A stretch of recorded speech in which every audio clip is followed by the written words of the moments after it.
1 year வரைக்கும் பெரிய interactions இல்லை, மாதிரி நார்மலாக தான் போயிட்டு இருந்தது. என்னோட டெலிவரி டைமில் எனக்கு அம்மா இல்லாததுனால அப்பா அம்மா இவங்க மாமனார் மாமியார் தான் பார்த்துக்கிட்டாங்க டெலிவரி.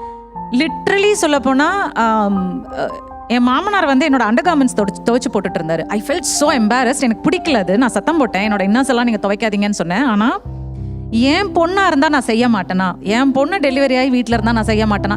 குழந்தைங்க உட்பட அத்தனை பேருக்கும் இங்க மேடையில ஒரு தகப்பனுடைய பெருமையை சொன்ன பொழுது கண்டிப்பாக கண்ணோரத்துல ஈரம் கசிஞ்சிருக்கும்.